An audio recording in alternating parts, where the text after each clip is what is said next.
Herriko jaiak eta danborrada eguna gertu dagoenez, erakutsiko dizuet sukaldaren txano bat egiten, bai? Oso erresa da eta gaina bertziklatu egingo dugu. Zer behar dugu? Begira, plastikozko poltsa bat. Eta kartulina txuria edo folioa. Ni kartulina ez dauken, orduan folioarekin egin dut. Buruaren neurrian, inbar dugu tira luze bat. Nik egin dut folioarekin, bizati, orduan bata bestearekin itxatxe egin dut. Hemen zabaleran, 10 zentimetro eman dizkiot. Orduan, hau daukegunean, plastikozko poltsarekin, zati hau, moztu egiten dugu. Hau kentzeko, hau ez dugudea. Eta poltsa aldamenetatik, zabaldu egiten dugu. Bi aldamenak moztu, eta zabali geratzen zaigu. Orduan, poltsa hartu eta tiraren erdialdean gutxi gora bera junbargea itxasten. Nola? Begira, zuten geha horrela, pixka zimurtzen bezala eta zelo zatia jartzen dizkiogu.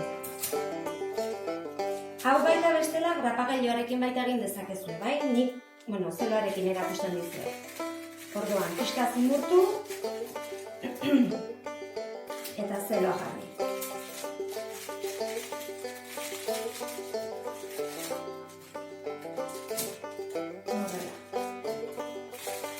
Hau, prest daukagunean, horrela, hau lotu iten dugu, bata bestearekin, kolarekin, grapagailuarekin, zeloarekin, nahi dezuenarekin, bai? Horrela. Orain egin behar dugu, beste aldean egin dugun berdina. Buelta ematen diogu, eta pixka zailagoa da, baina, barrutikan, junbargea berriro, poltsa itxasten, lehen bezala.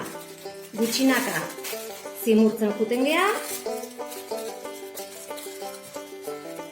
Nahiko goran jarri bai, ez jetxi berago. Hor, nahiko goran, berdin. Zeloa, zimurtzen jun, eta itxatxe.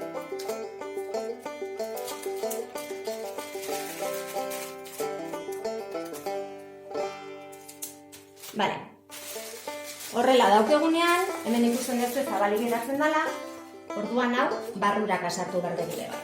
Orduan, puntatzen dugu, eta barrurak asartzen dugu.